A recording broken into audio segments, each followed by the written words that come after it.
Our guest today is a boyer who's definitely sought after for his beautiful custom longbows, his takedown recurves, to his beautiful leatherwork, not to mention his dark timber arrows. He's hunted big game all over the world, from Africa to here in Canada and everywhere in between. Without further ado, I'd love to welcome Big Jim from Big Jim's Bow Company, the Bush Stories.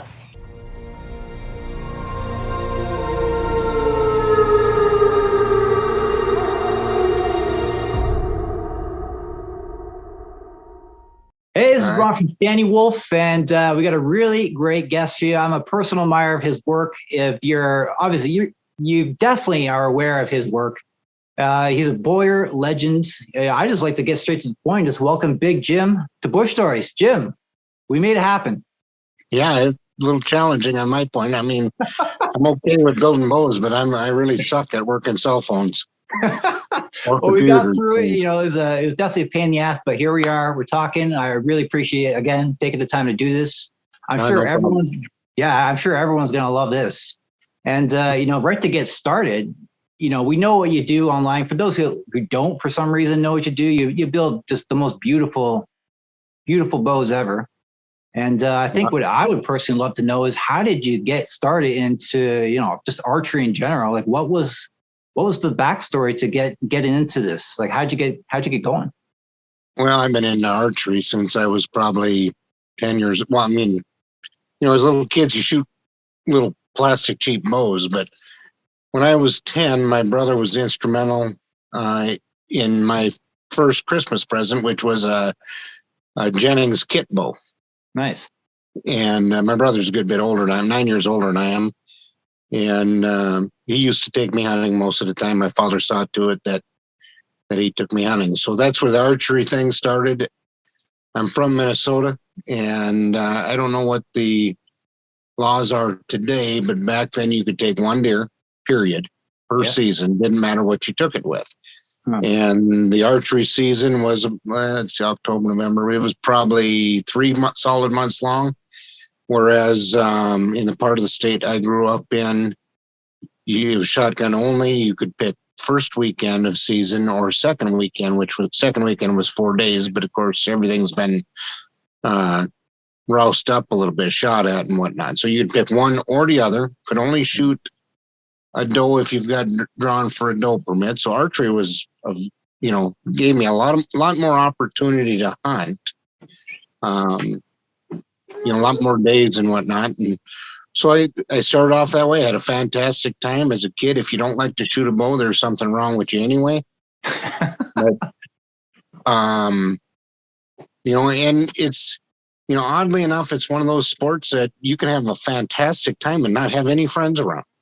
Yeah. You can have a great time with friends, of course, that can amplify it, but you can occupy yourself and be at peace and happy. And no matter how impatient of a kid you are or how, patient of an adult you are. So, as we see, it can carry on through your entire life. Yeah, for sure. Love that. As it has with mine up to this point anyway. Well, for sure. Yeah, I love that. I think you're totally right about that. I mean, spending hours alone, shooting a bow, or spending hours with buddies, either way, it's fun. I totally agree. Yeah. Well, that's awesome. I shot a compound for 27 years, and I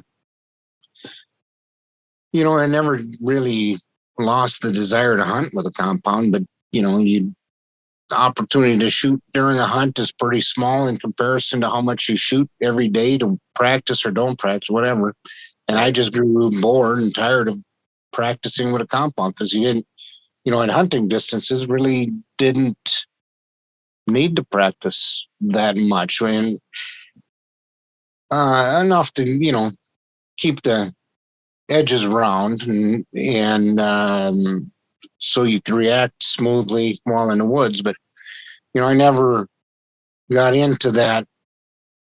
Well, I say I never got into that above 40-yard stuff, but I did shoot a giraffe at 70, so I guess You said a giraffe at 70? Yeah, with the compound. But, that's awesome.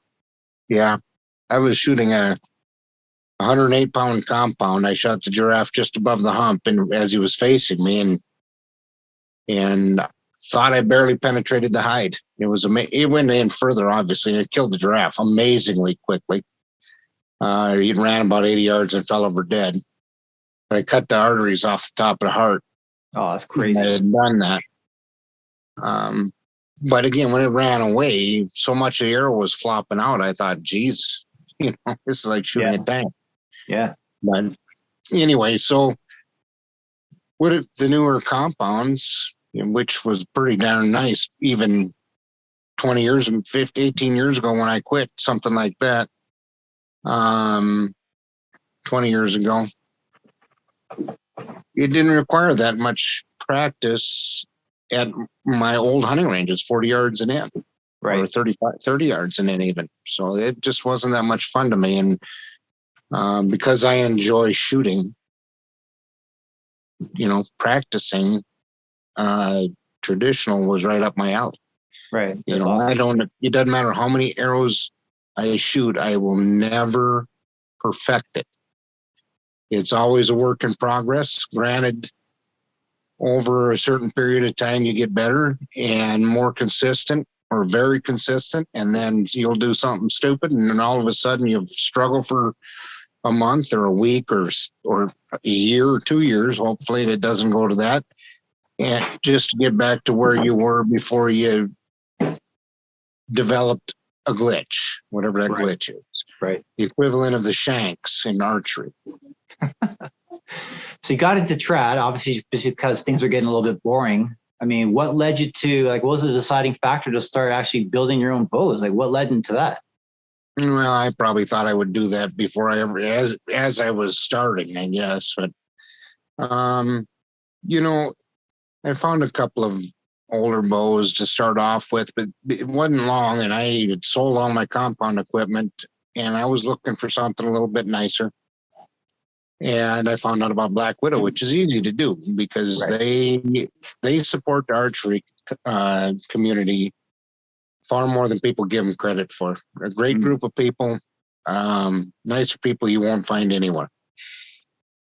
But they advertise like nobody else in the archery business. They're on the inside of every magazine, front or back, full page, all that. So they're easy to come by, and they do a great service for us. Without that, I think, a lot of people would think we didn't exist at all. I'm talking about traditional archery. So kudos to them for that. But anyway, that's where I started my process into traditional pretty heavy. And I got a couple of customs, and I was hung up on the beautiful wood. I've been a woodworker most of my life. And it just didn't feel right for me to call them up and order something, because that's not the type of person I am, without having anything, other than saying, yeah, I want this, I want that. Just like I'm picking out a burger at McDonald's or something, leave off the pickles and, whatever. Right. But I don't actually have anything to do with making a burger. So with Toby's permission, I sent him some wood, and I wanted to cut it up, which was a pretty challenging thing at the time, considering that, probably the smallest thing I'd ever made previous to that was a shelf with, half-inch thick boards. How do you get something down to 25 thousandths of an inch? Right. And, done with 36 or 40 grit sandpaper. That was crazy. Right. But anyway, it got me excited. The bow came out fantastic. I got one after another, and I thought, you know what? I would send them some wood, and we worked out a little trade deal. Now, I don't know how much they would want anybody knowing that, but I figured that eventually they would turn down some of the wood I was sending them because, I thought it looked pretty good, but yeah, what do I know? And they never turned down anything. They were happy with everything I sent them, apparently. Because I never got a piece back, but I figured I'd have to start building bows, just use all the wood I was going to get back. Right. And that never came to fruition. So anyway, it's of my nature to turn my hobbies into work. I I was telling a new friend, a trad friend, that I was going to start building bows, and I had just got into traditional, and I'm going to start building bows and selling them, and hadn't even scratched the first piece of wood to build one at that particular time, but I just knew what was going to happen because that's just the way my mind works. Yeah, you have to. I get asked all the time by guys getting started, lots of different questions. And one of my patented answers is you must be careful what you wish for. No kidding. I'm not complaining. I don't want it to sound like I'm complaining. It's a wonderful, wonderful job to have. I wouldn't want to change that at all. Because my customers are wonderful. If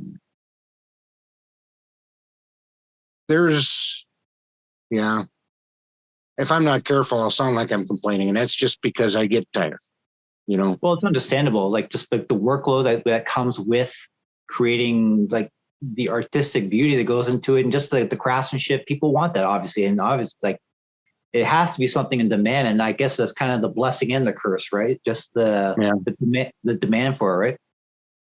Well, if I was just building bows, it probably wouldn't even ever be an issue. But the combination of building bows and running a pro shop or online store, whatever it is we do, right, and traveling to 10 events a year, that, I'm not old, but I'm pretty broke up. I'm 55, I guess, depending on who you ask what old is. But I've got steel plates and new hips, and then I get around pretty good for a big fat guy. But it wears on you, right? And I hope it continues to wear on me for the next 30 or 40 years.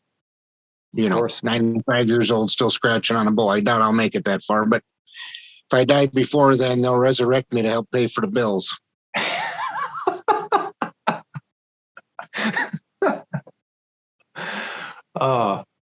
Well, I love your attitude. I mean, it's just, you just got to keep going with it. People, the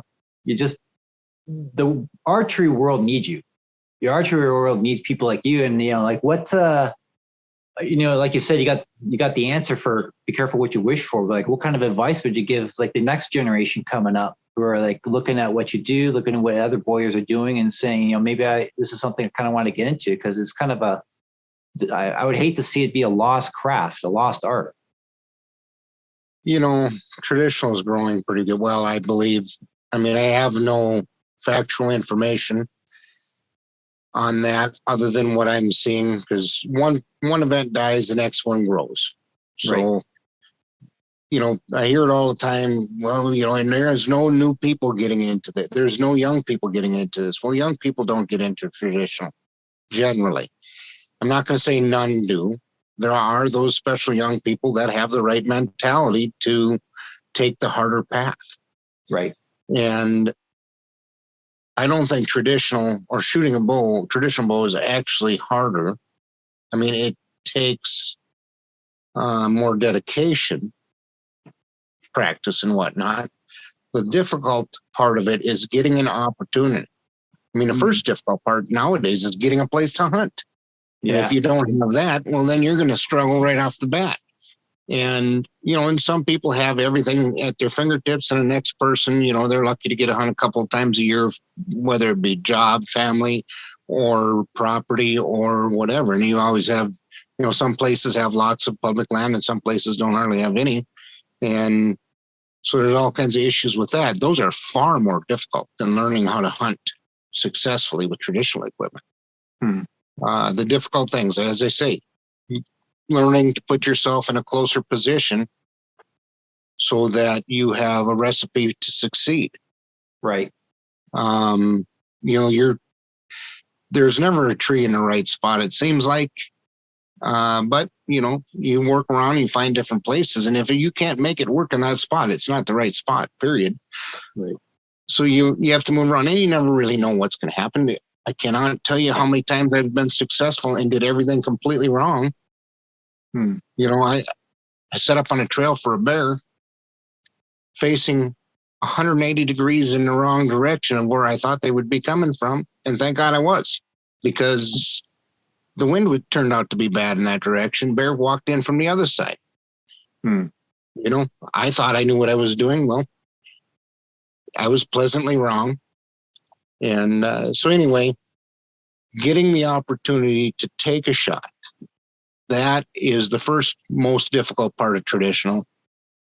And then mentally not collapsing. Right. Or allowing yourself to fill with doubt when you need to be filled with confidence. So I have missed my share, maybe more than my share. But for some reason, under the moment, I always feel like, how in the heck am I going to get this out of here? And what kind of seasoning am I going to put on it? Now, I might miss that thing 3 times. But I'm not going to know that until after I've shot 3 times. And I'm a confident person, and that makes it easier. It hurts, not my feelings, but I feel bad for people who can't, you know, you can listen to some, and maybe they're completely different when they're on their own, but they'll tell you how they suck and whatever, and at doing this, they can't hit anything. Well, if they truly believe that, they'll never hit anything. So, you know, confidence is key. Traditional is worthwhile. It's not the most difficult thing in the world, but it is satisfying to no end when everything comes together. Yeah, no kidding. That's awesome. It's kind of like what you said too, hearing them complain and complain. It's like you said, be careful what you wish for, right? What you speak out loud kind of all clicks into place. So you speak what you want, right? Yep. That's awesome. One thing I would actually like to say, and actually a question I've always wanted to know, because you know, a lot of your videos on YouTube, I mean, this is kind of detracting a little bit, but you know, you got a great team going on. And, you know, I just love to know, like, how did Preacher get on board the team? What's the backstory with how Preacher get in there? So a good friend of Preacher's and mine bought Preacher a bow. And he had been into archery, doing this or that, whatever. Preacher's a cowboy, or was, you know, basically a cowboy type or mountain man type person. And his boys were homeschooled, lived out in the country, and had a big fairly good sized piece of property, which was right next to a lease that he had been in for, I don't know, 16, 17 years when I met him, of 1,100 acre lease, which I have been in for the last 10 or 11 years myself now. Right. And so he was into all this stuff, but the compound thing didn't fit him. You know, I don't know if he owns a gun with a scope. You know, he's a lever action kind of guy, and, you know, all the other stuff. He sent me he called me up one time. He says, you know, he went down to such and such a stand and I accidentally shot 3 pigs down there. Well, how do you accidentally do it? So he was joking, because we mostly bow hunt, and he was just carrying his lever action when he was going into check feeders. So anyway, Preacher's had a life change. I met him, so he got one of my bows from this friend, and we became friends. And he had a little construction business on the side because he was a Baptist preacher at the time. Oh. And we did some trading. He came in and did some work on an addition that I am perpetually putting on my house. So one day, you know, 40 years down the road, it'll be done. But, and then he wanted to work, you know, a few hours here and there, and ultimately it turned into full time, and he's been with me for over 10 years. That's awesome. Yeah. Just the one video that you have online about how you guys, you know, you shop tour, you give like a shop tour and you show some of the details, like putting the bows together. It was really cool to see. You know, it's a little glimpse into him, a little, you know, a touch, but it just leaves so much to wonder, because he's kind of like a mysterious guy. So it's kind of, I'd love to ask that question just as a fan of your guys' videos. Yeah, he's a bit quiet. I mean, completely opposite of me as far as verbal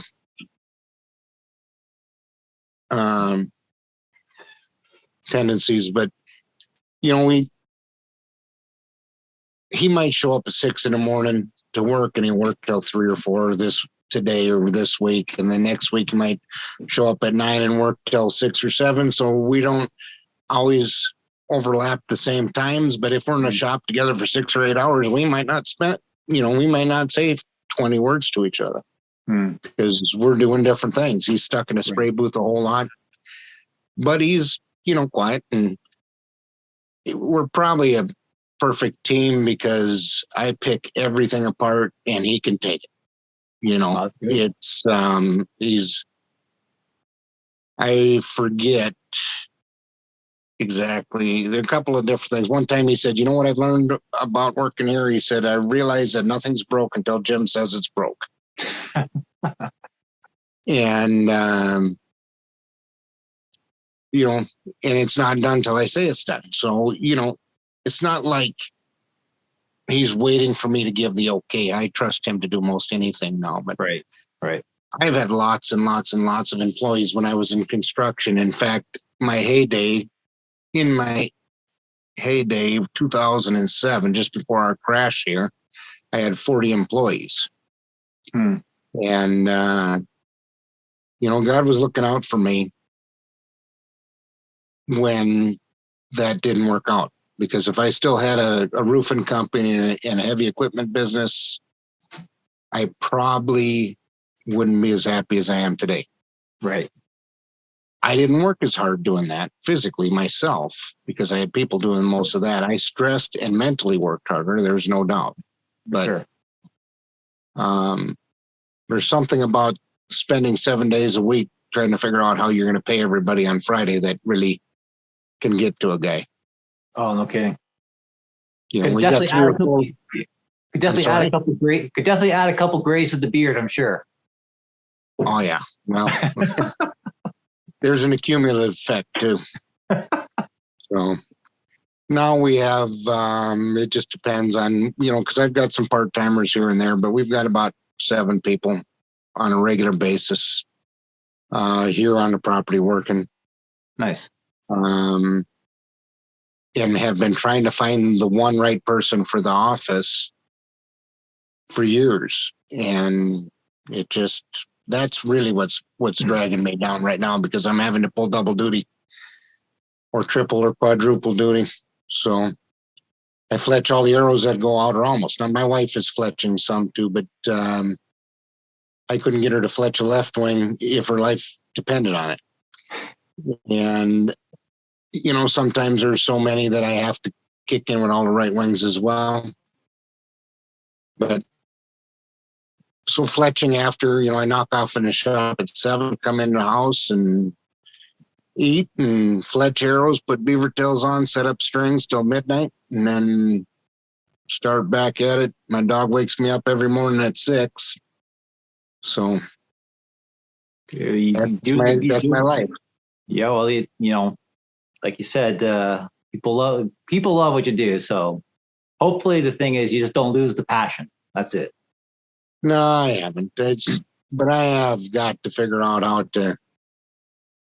I get a lot of invites to hunt, and I will go. There is no doubt. It's not when I say I want to go. That's not idle. And in fact, I'm going to Mexico, not New Mexico, Mexico next Thursday for turkeys and javelina, and on a deal with similar to that. And I'll do 2 or 3 hunting trips, sometimes 4, sometimes 1. It just depends on how things are going. But I've got dozens. I've got invites to Africa. All I have to do is get there. Now I've been to Africa 3 times. I could go 300 more, and it wouldn't be enough. But it takes a lot of time. A week trip to Africa is not enough. You got to do 10 days, and that's hard for me to do, in my opinion. Now people do week trips, but the older you get, the harder it is to recover off of the flight. Well, speaking of Africa, what would be maybe one one story that really stands out as like a one you'll never forget? Well, I'll never forget shooting a giraffe with a bow. No, I never did. So as of yet, I have not had a trad bow in Africa. But I have had quite a bit of fun over there, even without shooting things. I spent 5 weeks there the first time I went. I was unemployed. As a matter of fact, I was unemployed the second time too, neither one of them by design. But so I was a little reticent about shooting too many animals, right, and trying to figure out how I was going to pay for everything. But I had a fantastic time. New experience. Most of the time, in my situations, I was shooting freehand with a rifle. That's not something I did a lot growing up. You sit in a tree stand, you always got a rest of some sort. Yeah. But yeah, it's shot a water buck with a bow. That was pretty cool. About 20 different opportunities when they were coming in, but the big boy never, even at 15 yards, never once gave me an opportunity to shoot him until, the last time. Time after time after time again, there'd be 20 animals in there. And, I was shooting a heavy bow, 108-pound bow, so I had to worry about shooting him. A couple of times he gave me the shot, but there would be animals on the other side. And the fear of shooting him and through another one. But yeah, it's Africa's outstanding, and it can be a lot of fun even without hunting.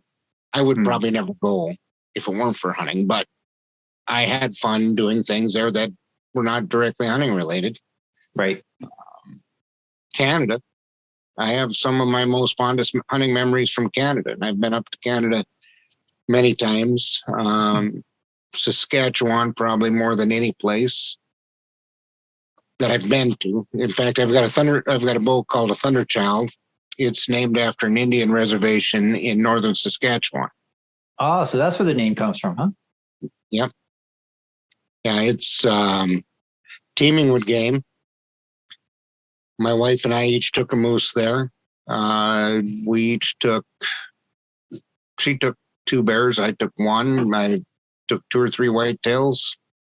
She took 2 or 3 whitetails, and now many different trips, mind you. Shot a pile of grouse with my bow. I mean, it's a wonderful place. Alberta, day and night different, at least in the areas that I was at. Right. Moose encounters, bighorn sheep encounters. Whitetail, you name it, just all those places up there. New Brunswick, under the New Brunswick, and hunted in Ontario. There's so many. Alaska. Well, what would if we're gonna stay on the topic, what would you say the one story, a trad hunt, that stands out the most to you? Like, can you could break it down in detail? Like, what's the one thing that you thought was just the coolest hunt ever? And what's the story behind it? Well, the coolest hunt ever is the next one. Not the last one, the next one. So that's the coolest hunt ever. And then the cooler one after that's the next hunt after that. But if we're going to talk about the past, I wish I could say every hunt or most of my hunts were, culminated in success, but that it was successful in that it was an adventure. I experienced things that practically gave me a heart attack, so much excitement and whatnot, and even got a shot and even hit the animal, which is unfortunate that I didn't recover it. But I shot last year at 15 yards after a 45-second plus or minus. I mean, truly 45 seconds standoff at 15 yards with a 360 plus inch bow in New Mexico, and glanced an arrow off a sapling. He was rolling into a cedar tree and turning away, and I couldn't get myself to shoot farther back. I focused on the crease, burned the hole as hard as I could, and in my head I kept telling myself to shoot left, shoot left, shoot left, but I couldn't pull my eyes off of the crease to shoot left. And when I let the arrow go, it hit a sapling and I hit him high in the back. Oh, About a week or 10 days later, my buddy saw that elk, has him on video. Just being there, just that opportunity, having him blow my hair back at 20 plus or minus yards with a bugle, come running around the corner into my opening and essentially hit me with his eyes head on at 15 yards. Like, oh crap. Yeah, it's incredible. What is that big hairy bump over there in the bushes? And then, I was ready to go, but of course he's looking at me, so I couldn't move. And, the whole time, don't breathe too loud. Don't breathe too much. Don't shake too hard. It was a pretty wild situation. And to say that that's the best, of course, that's the most recent super exciting situation. I mean, successful ones. I've taken some pretty nice whitetails, nothing monstrous. Shot a 160-inch whitetail while tucked into a cedar tree sitting on the ground. And he came by at about 8 or 10 yards in a slow, I don't want to say a slow walk, but it wasn't even a trot. And almost got away in what it took for me, the fear of spooking him, having him see me move, hearing anything, whatever, while I get my bow turned and in the right position. And, some people, I hear them say, well, I'm at the ready. Well, if I'm out west hunting deer, almost all the time I hunt daylight to dark. There is no possible. I want to have a good time. If I have to sit at the ready, it's hard enough to sit daylight to dark. But to have to sit at the ready the entire time, well, geez, why not just sit on a bed of nails too if you want to make it that painful? And it's supposed to be fun. And it was fun. And it did make it happen. And there's a dozen times we could talk about that aren't as interesting where I didn't get the opportunity to shoot because I wasn't at the ready. And it's just part of the game. Yeah. It wasn't meant to be, that type of thing. And there's a plus side to that. Didn't fill my tag, so I got to hunt longer and didn't break my back trying to drag that monster buck out or whatever. Obviously that's kind of an